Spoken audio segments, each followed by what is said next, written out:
Hi friends, అందరు ఎట్లున్నారు? మంచిగున్నారా? నేనైతే బాగున్నా. మీరు ఎట్లున్నారు అనేది కామెంట్ చేయండి.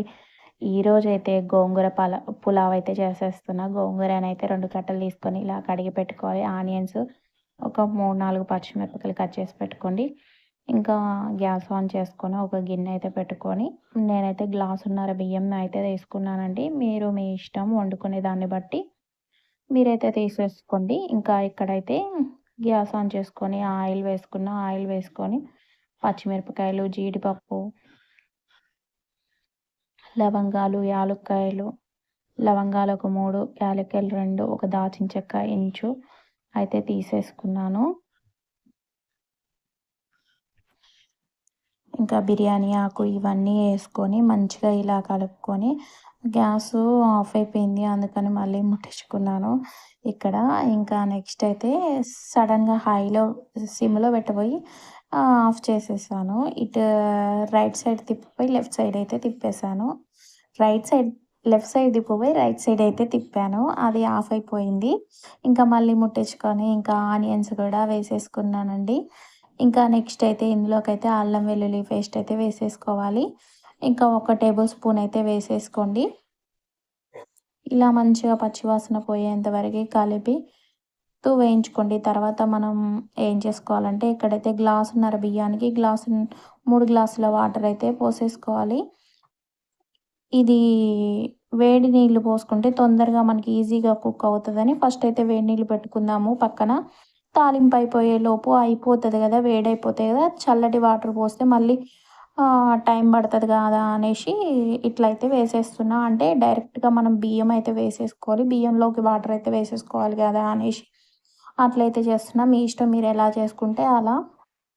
ఇంకా ముందుగా కడిగి పెట్టిన గోంగూరనైతే ఉంది కదండీ, ఈ మంచిగా మగ్గిపోయినాక ఆనియన్స్, పచ్చిమిర్చి, అల్లం పేస్టు అన్నీ పచ్చివాసన పోయేంత వరకు వేయించుకున్న తర్వాత మనం ముందుగా కడిగి పెట్టుకున్న గోంగూరనైతే ఇలా వేసుకోవాలి. కొంచెం సాల్ట్ వేసుకోవాలండి. 5 మినిట్స్లో అయితే మగ్గిపోతుంది. గోంగూర అనేది చాలా తొందరగా, అసలు 2 మినిట్స్ మూత పెడితే చాలు, మొత్తం మగ్గిపోతుంది. ఇప్పుడైతే మూత పెట్టేసుకుందాం. మూత పెట్టేసుకున్నాక మూత తీసి చూస్తే ఇలా అయితే మగ్గిపోయి ఉంటుంది. ఇంకా ఇప్పుడైతే మనమైతే మంచిగా ఒకసారి కలుపుకొని ఇంకా వాటర్ కూడా పక్కనైతే వేడవుతున్నాయి. ఇప్పుడే రైస్ వేసుకోవాలండి. రైస్ వేసుకొని ఇలా అయితే రైస్ అయితే వేసుకోవాలి. వాటర్ తీసేసి వేసుకోవాలి. ఒకసారి కలుపుకొని ఇక మనం ఇందులోకైతే 1 స్పూన్ అయితే కారం వేసుకోవచ్చండి. అంటే గోంగూర అనేది పుల్లగా ఉంటుందిగా, మీరైతే గ్రీన్ చిల్లీ అయితే వేసేసుకోండి. మా పిల్లలు గ్రీన్ చిల్లీ తినరు కట్ చేసి వేస్తే అనేసి నేను రెడ్ చిల్లీ కారపొడి వేస్తున్నా. మీరు కూడా రెడ్ చిల్లీ కారపొడి వేసుకోండి. ఇలా వేసుకున్నాక ఇంకా వాటర్ అయితే పోసేసుకోండి. ఎక్కువసేపు కలిపితే బియ్యం అనేవి విరిగిపోతాయని ఇలా అయితే వేసేస్తున్నా. కొంచెం ధనియాల పొడి కూడా వేసుకొని ఈ వాటర్ అనేది పోసేసుకోండి, సరిపోతాయండి.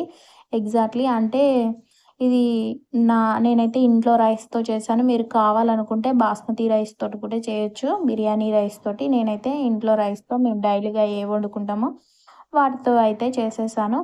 అసలు ఎక్సలెంట్ వచ్చిందండి, సూపర్గా ఉంది. రైతా ఉంటే ఎక్సలెంట్ అండి. ఇంక ఇలా పట్టుకొని హైలో ఒక 5 మినిట్స్, లో ఫ్లేమ్లో ఒక 2 మినిట్స్ అయితే మనకి గోంగూర పులావ్ అయితే రెడీ అయిపోతుంది.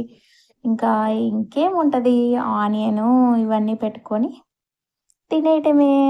అంతేగా, చూడండి ఎంత ఎమ్మీగా కనపడుతుందో. ఇందులో కొంచెం కొత్తిమీర వేసుకొని ఒకసారి కలిపి ఆఫ్ చేసేస్తే గ్యాస్ ఆఫ్ చేసేస్తే రెడీ అయిపోతుంది. అంతేనండి, ఏం లేదు.